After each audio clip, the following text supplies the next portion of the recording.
Hello students, आज है हमारा लेक्चर नंबर 5। हम कर रहे हैं चैप्टर नंबर 6 सोशल रिस्पॉन्सिबिलिटीज़। अब वहाँ पे आज हमें पढ़ना है मोरल एंड सोशल वैल्यूज़ के बारे में, कॉरपोरेट सोशल रिस्पॉन्सिबिलिटी के बारे में भी हम पढ़ेंगे आज। आगे हमने पढ़ा था बिजनेस एथिक्स के बारे में, इसके पहले वाले लेक्चर्स में बिजनेस एथिक्स क्या होता है एंड फीचर्स वगैरह हमने देखा। अब यहाँ पे हम वैल्यूज़ के बारे में कुछ पढ़ेंगे। सबसे पहले तो वैल्यूज़ क्या होती है, तो कुछ हमारी थिंकिंग होती है जिसे हम फॉलो करते हैं, उसे हम वैल्यूज़ कहते हैं। ठीक है, जैसे हम कहेंगे चलो झूठ नहीं बोलना है या बड़ों की रिस्पेक्ट करनी है, तो ये सारी क्या है, हमारी कुछ वैल्यूज़ है जिसे हम फॉलो करते हैं हमारी लाइफ में। ठीक है, जो हमें हेल्प करती है कोई भी डिसीजन लेने में। अब यहाँ पे हम देखेंगे मोरल एंड सोशल वैल्यूज़। अब एक तो है सोशल वैल्यू। अब ये सोशल वैल्यू क्या है, तो जो सोसाइटी है वो सोसाइटी कुछ चीज़ों में बिलीव करती है। ठीक है, कुछ चीज़ों को मानती है, उसे हम कहते हैं सोशल वैल्यूज़।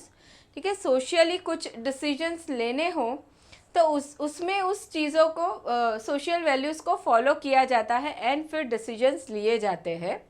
अब मोस्टली यहाँ पे कैसा होगा, सोशल वैल्यूज़ में राइट या रॉन्ग ज़्यादा सोचा नहीं जाएगा।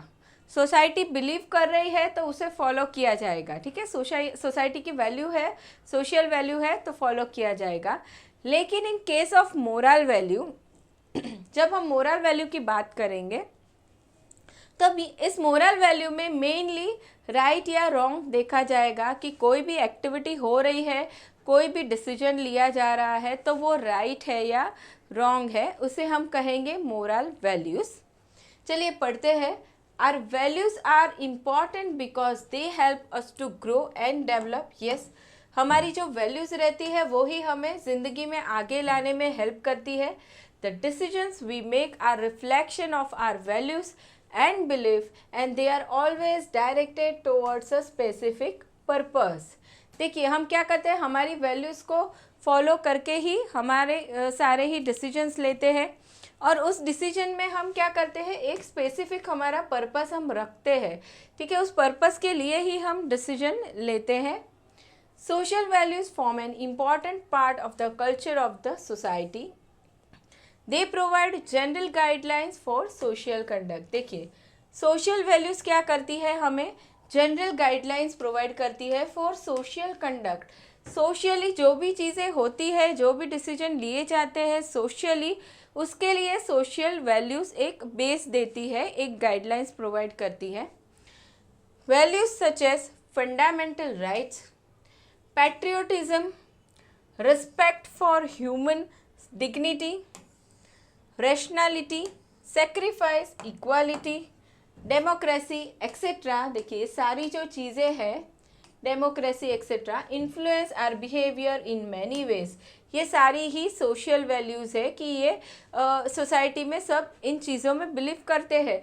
सेक्रीफाइस करना, रैशनैलिटी रखना, मतलब सबको बराबर से ट्रीट करना है, इक्वालिटी रखना, पार्शियलिटी नहीं करनी है, ये सारी सोशल वैल्यूज़ है ना। Moral values, moral values are based on the perception of right and wrong. Moral value में देखा जाएगा कि जो भी वैल्यू हम फॉलो कर रहे हैं वो राइट है या रॉन्ग है। Whereas social values may also include ideas about things being socially acceptable. Social values are often based on tradition, ego, honesty, integrity, fairness, hard work, cooperation, forgiveness, never hurt anyone, etc. ये सारी चीज़ें पे base होती है हमारी social values. Now there should be ethics behind all business activities. सारी चीज़ों के पीछे एथिक्स होना चाहिए। ये हमने लास्ट लेक्चर में भी देखा कि बिजनेस की जो भी एक्टिविटीज़ होती है वो हम देखेंगे एथिकली राइट है या रॉन्ग है। The rules are created by the society regarding what type of activities business should do and what it should not do. They are known as business ethics. Honesty, transparency, fairness, integrity, etc. create goodwill. It gives economical gain in the long run. देखिए ये सारी चीज़ें अगर हम follow करते हैं इन social values को, honesty रखते हैं बिजनेस में, ट्रांसपेरेंसी हम रखेंगे, फेयरनेस, इंटीग्रिटी एक्सेट्रा, तो ये चीज़ें हमें लॉन्ग रन में बहुत हेल्प करती है। लॉन्ग रन में अगर बिजनेस को टिकना है, खुद की इमेज बनानी है मार्केट में, गुडविल क्रिएट करनी है, तो ये सारी ही वैल्यूज़ फॉलो करना बहुत ज़रूरी है। अब आगे बढ़ते हैं कोड ऑफ बिजनेस एथिक्स। चलिए, कुछ उन लोगों ने कोड ऑफ कंडक्ट बताए हैं रिलेटेड टू बिजनेस। वो क्या क्या है हम देखते हैं। सबसे पहला है डूज, क्या क्या चीज़ें बिजनेस ने करनी चाहिए। तो सबसे फर्स्ट है पे taxes and another charges regularly, ये सारी चीज़ें ये करना चाहिए, टैक्स भरना चाहिए। Pay fair wages, allowances and other monetary incentives to workers, yes, wages salaries बराबर देना चाहिए एम्प्लॉयज़ को। Ensure safety and security of product, customer को जो हम प्रोडक्ट सेल कर रहे हैं उसकी सेफ्टी होनी चाहिए, सिक्योरिटी होनी चाहिए।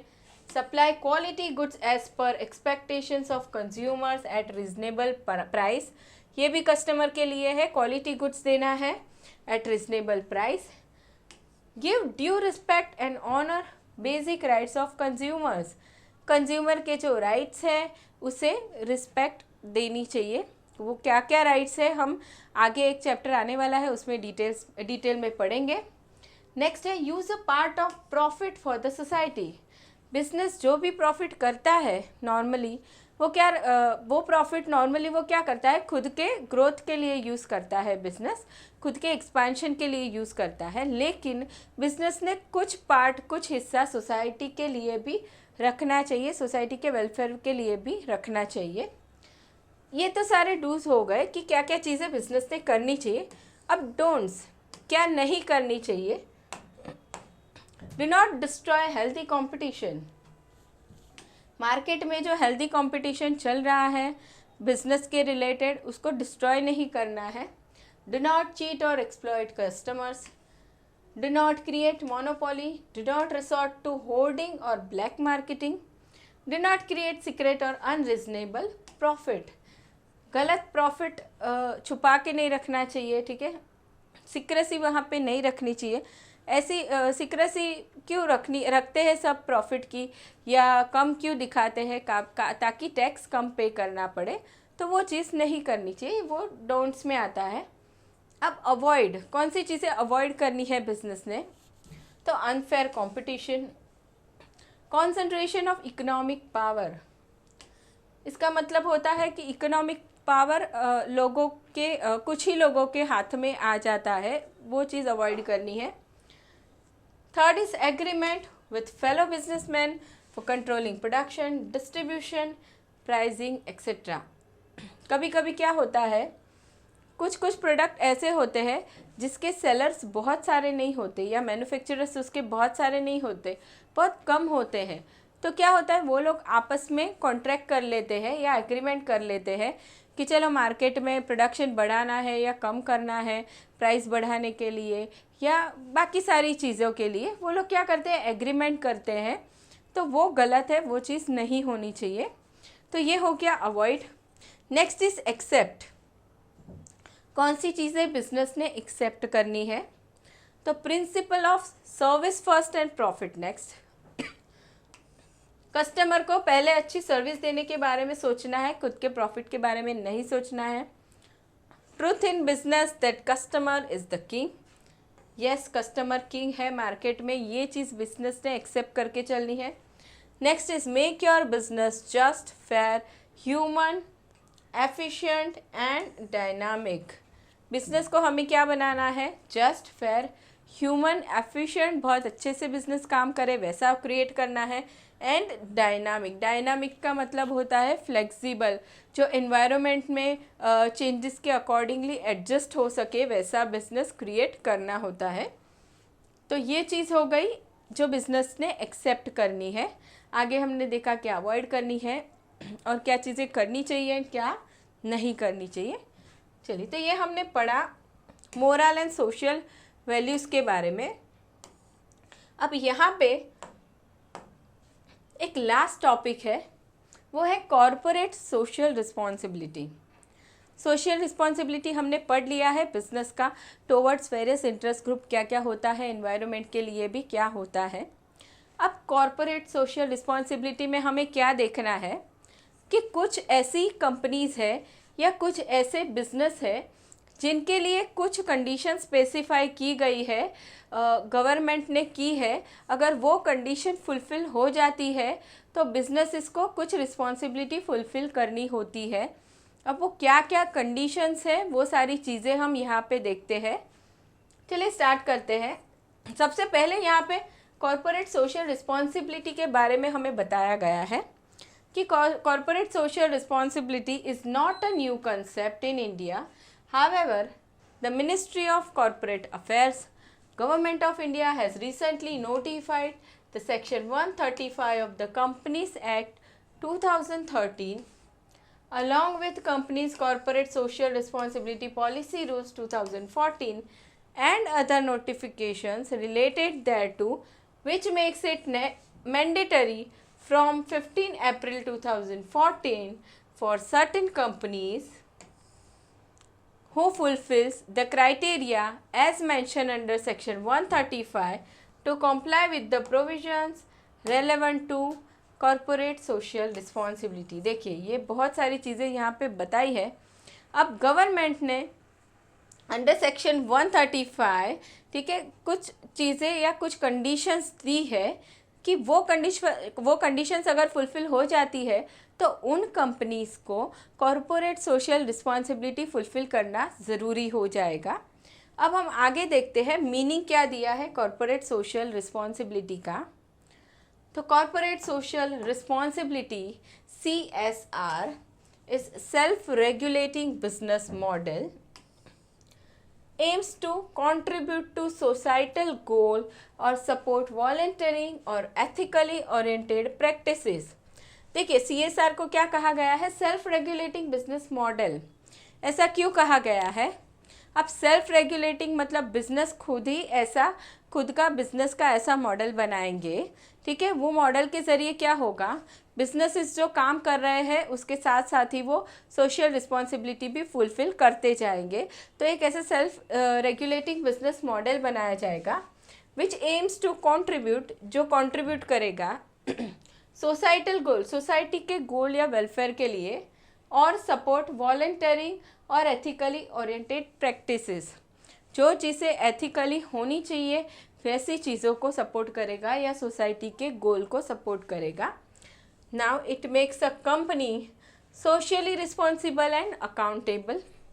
This accountability is towards itself, its stakeholders, public in general etcetera.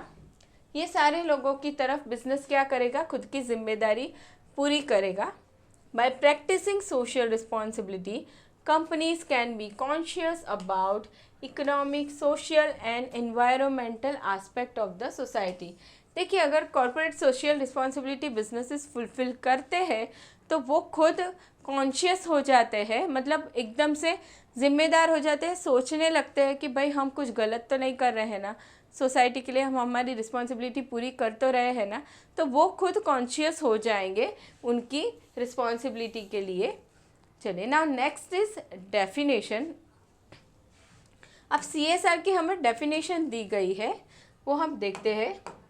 सबसे फर्स्ट है according to UNIDO, United Nations Industrial Development Organization, corporate social responsibility is a management concept whereby companies integrate social and environmental concern in their business operation and interaction with their stakeholders। अब धीरे धीरे समझेंगे ये लोग क्या कहना चाह रहे हैं। कॉरपोरेट सोशल रिस्पॉन्सिबिलिटी क्या है? एक मैनेजमेंट कंसेप्ट है। आगे भी हमने देखा था कि ये एक सेल्फ रेगुलेटिंग मॉडल है, सेल्फ रेगुलेटिंग बिजनेस मॉडल। मतलब बिजनेस क्या करेगा, बिजनेस का मैनेजमेंट क्या करेगा, वो सोशल रिस्पॉन्सिबिलिटी फुलफ़िल करने की ट्राई करेगा। मैनेजमेंट की जिम्मेदारी होती है रिस्पॉन्सिबिलिटी पूरी करना, इसीलिए इसे मैनेजमेंट कंसेप्ट कहा गया है। तो ये एक मैनेजमेंट कॉन्सेप्ट है whereby companies integrate social and environmental concern in their business operation. ये लोग क्या करते हैं, सोशल एंड एनवायरमेंटल कंसर्न्स, मतलब ऐसी जिम्मेदारी सोशल या एनवायरमेंटल जो उन्हें पूरी करनी है वो बिजनेस ऑपरेशन के साथ ही जोड़ देंगे, ताकि वो बिजनेस ऑपरेशन करते करते रिस्पॉन्सिबिलिटी भी पूरी करते जाए। And interactions with the stakeholders, जो भी स्टेक होल्डर के साथ भी जो इंटरेक्शन करना है, जैसे कस्टमर है, गवर्नमेंट है, इन्वेस्टर है, एम्प्लॉय है, ठीक है, ये सारे स्टेक होल्डर है, तो इनके साथ इंटरेक्ट करना ये भी एक रिस्पॉन्सिबिलिटी है बिजनेस की। तो इसको भी इंटीग्रेट किया जाएगा बिजनेस के ऑपरेशन के साथ, मतलब बिजनेस की एक्टिविटी भी होती जाएगी एंड रिस्पॉन्सिबिलिटी भी पूरी होती जाएगी। तो ये है CSR का first definition.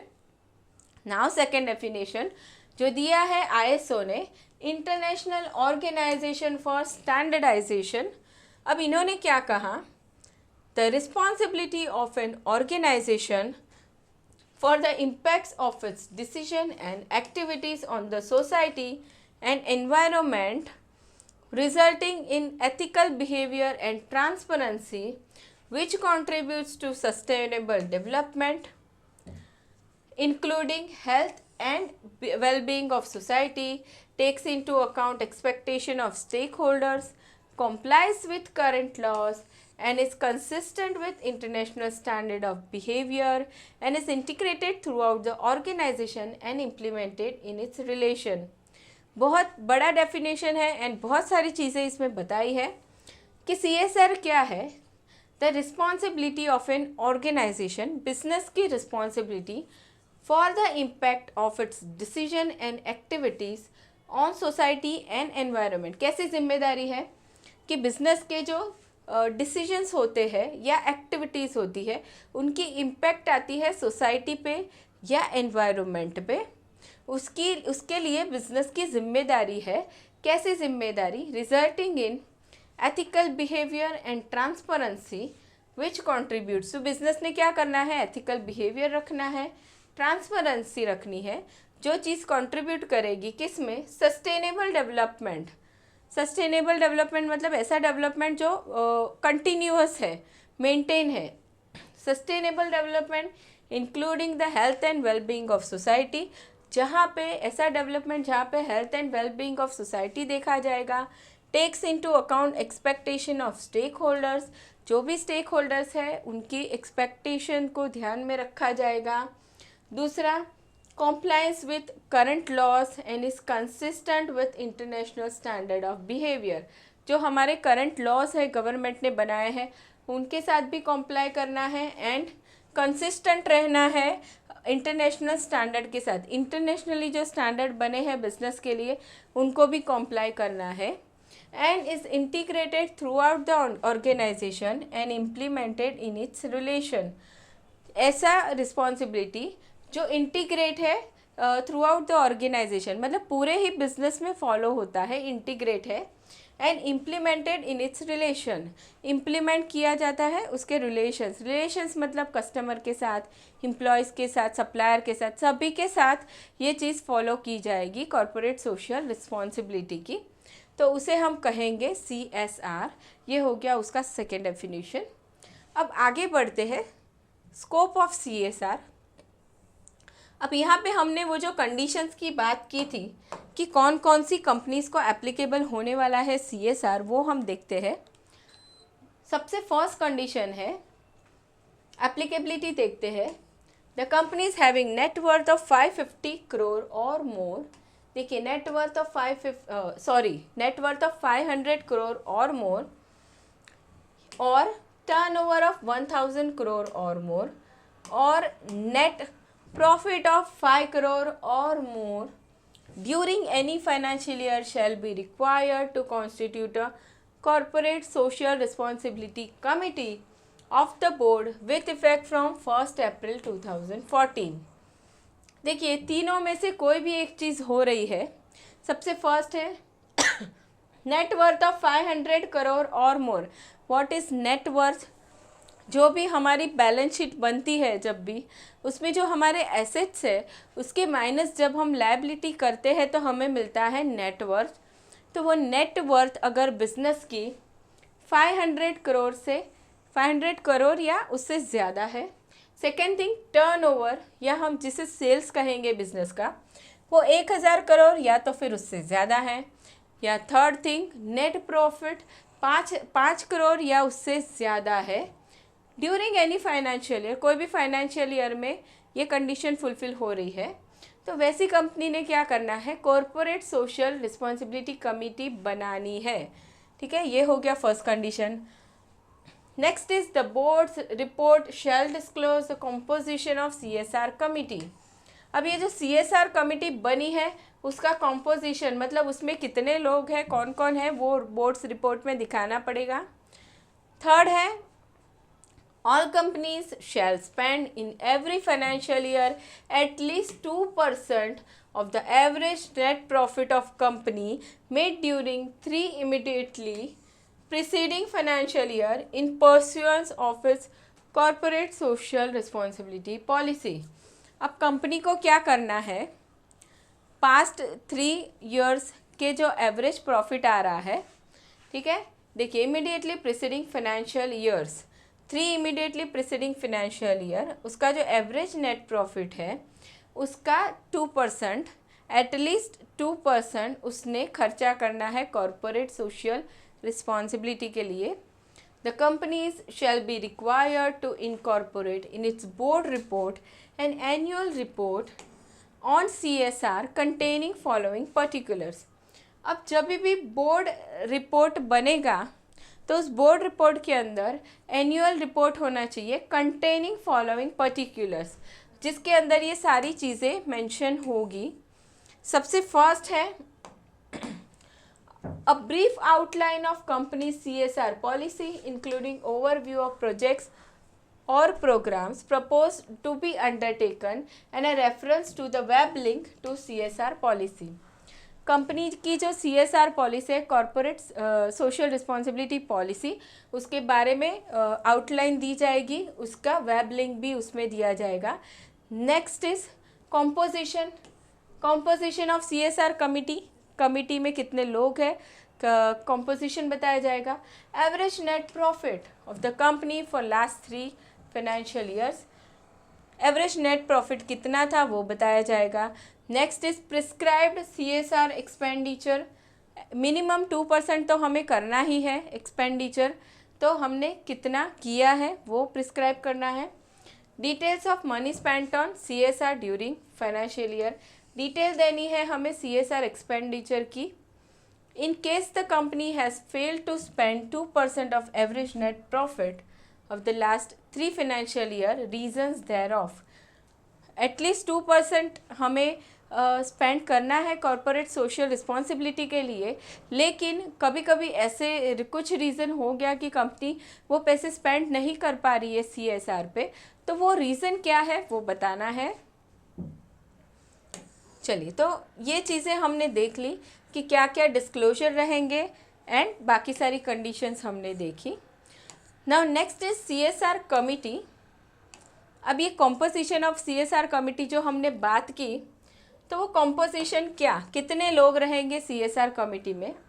The CSR committee will consist of 4 directors who shall meet at least twice in a year to discuss and review CSR activities and policies. कितने लोग रहेंगे कमिटी में, 4 लोग रहेंगे, 4 डायरेक्टर्स रहेंगे जो साल में एटलीस्ट 2 बार तो मिलेंगे, 2 बार तो मीटिंग करेंगे। The CSR committee will recommend a formal CSR policy and we recommend particular CSR activities, prepares a budget, describe how company will implement the project and establish a transparent means to monitor the progress। ये सारी चीज़ें उसमें mention की जाएगी कि हमारी policy क्या है, ठीक है, हम कहाँ पे पैसे खर्च करेंगे, कैसे करेंगे, उसका बजट बनाया जाएगा। ऑफ कोर्स बड़ी इतनी बड़ी कंपनी है तो फिर जो करोर्स में डील कर रही है तो फिर वहाँ पे ऑफ कोर्स बजट बनाना ज़रूरी है, कितने पैसे होंगे हम खर्चा करने वाले हैं, कहाँ पे करेंगे, क्या पॉलिसी फॉलो करेंगे, ठीक है, तो वो सारी चीज़ें डिस्कस होंगी इन मीटिंग। अब CSR एक्टिविटी, क्या क्या CSR एक्टिविटी होगी जहाँ पे खर्चा किया जाएगा, जहाँ पे हमने जो बोला एटलीस्ट 2% ऑफ प्रॉफिट स्पेंड करना है कंपनी ने, तो वो क्या क्या चीज़ें हैं वो हम देखते हैं।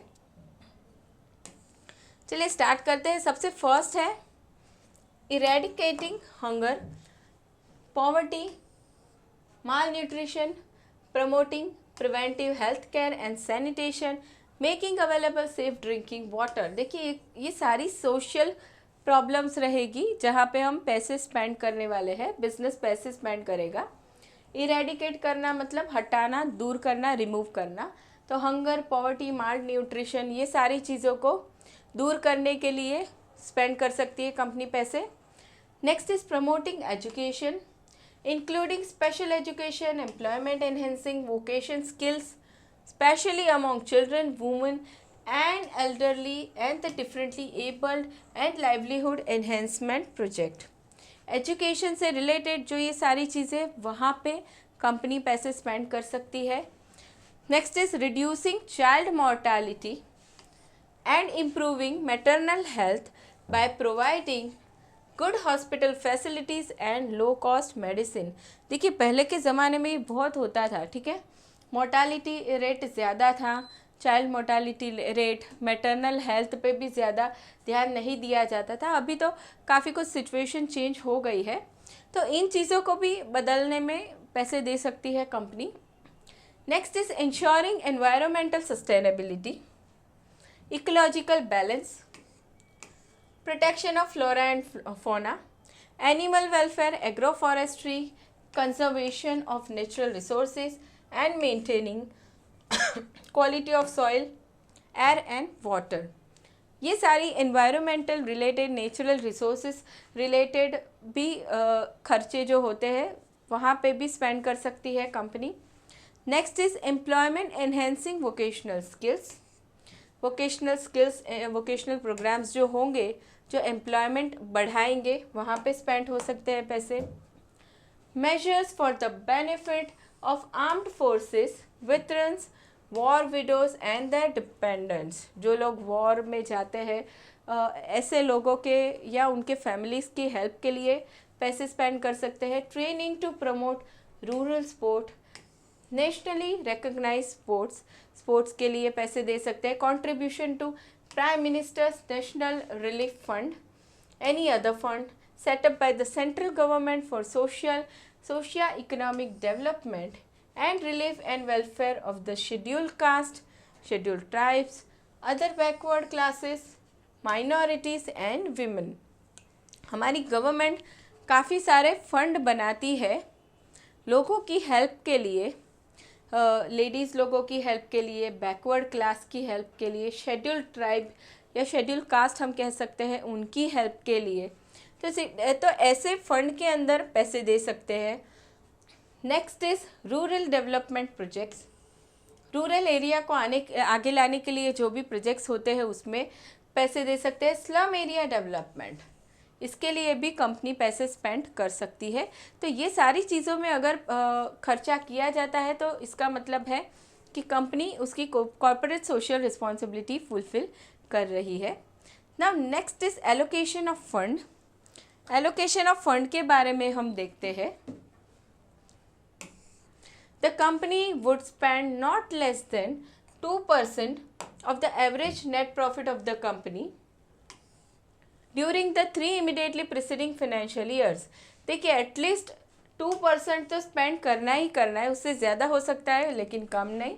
The surplus arising out of the CSR activity will not be a part of business profit of the company. In any case, अब ये जो प्रॉफिट हमें स्पेंड करना था, ठीक है, अब खर्चा करने के बाद प्रॉफिट बच गया है, सरप्लस रह गया है, तो वो वापस से कंपनी के प्रॉफिट का पार्ट नहीं कहलाएगा, ठीक है, उसे फ्यूचर में वापस से CSR के लिए ही यूज़ करना पड़ेगा। Second is the company may build CSR capacities of its personnel and or those of its implementing agencies through institution with established track record of at least 3 financial years। Company क्या करेगी? CSR capacities of its personnel and those of its implementing agencies, खुद के employees को train करेगी या फिर ऐसे agencies के पास से वो खर्चा करवा देगी जिनको वो बोलेगी एज एन एजेंट वो लोग काम करेंगे, ठीक है, जो जिनका ट्रैक रिकॉर्ड है एटलीस्ट 3 फाइनेंशियल ईयर्स का, उन्होंने भी एटलीस्ट 3 फाइनेंशियल ईयर्स काम किया हुआ होना चाहिए। अब उसके बाद आता है non compliance of CSR activities. अब ये जो CSR एक्टिविटीज़ में पैसे देने हैं, अभी मान लो कंपनी नहीं दे पा रही है, ठीक है, नॉन कॉम्प्लायंस हो गया, तो उस केस में क्या होगा? तो there is no specific penal provision for non compliance under section 135 of the act.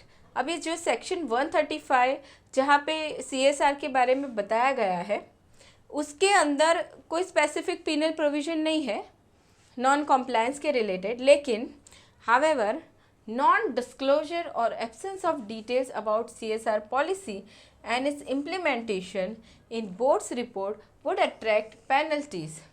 फिर भी अगर हम डिस्क्लोज नहीं करते हैं CSR एक्टिविटी, जो हमने आगे कंडीशंस में देखा था कि बोर्ड रिपोर्ट में सारी चीज़ें डिस्क्लोज करनी होती है, नहीं की है या CSR एक्टिविटीज़ फॉलो नहीं की है, तो पेनल्टी तो लगेगी।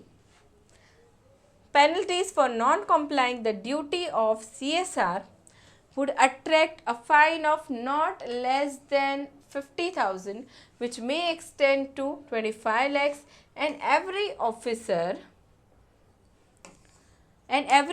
of the company in default shall be punishable with imprisonment for a term which may extend to 3 years, or with fine which shall not be less than 50,000, which may extend to 5 lakhs, और with both. देखिए company को क्या penalty लगेगी? Not less than 50,000, 50,000 से कम नहीं, which may extend to 25 lakhs. Depend करता है कि आपने कितनी CSR एक्टिविटीज़ पूरी नहीं की है, उस पर डिपेंड करता है, लेकिन मिनिमम अमाउंट 50,000 रहेगा, मैक्सिमम 25 लाख तक जा सकता है। एंड दूसरी चीज़ क्या होगी? जो भी ऑफिसर मैनेजमेंट में जो भी ऑफिसर जिम्मेदार है CSR के लिए, जिसने डिफ़ॉल्ट किया है, उसको पनिशमेंट मिलेगी। क्या मिलेगी? इम्प्रिजनमेंट, जेल हो जाएगी, for a term which may extend to 3 years, maximum 3 years, और with fine which shall not be less than 50,000, which may extend to 5 lakhs। Fine लगेगा कितना? जो 50,000 से तो कम नहीं होगा, लेकिन मैक्सिमम अमाउंट उसका है 5 lakhs, ठीक है, इसके बीच के कोई भी अमाउंट की फ़ाइन लगेगी। चलिए, तो इसी के साथ हमारा चैप्टर नंबर 6 ख़त्म हो गया है। नेक्स्ट लेक्चर में हम करेंगे ऑब्जेक्टिव सेशन। मिलते हैं नेक्स्ट लेक्चर में students. Thank you so much.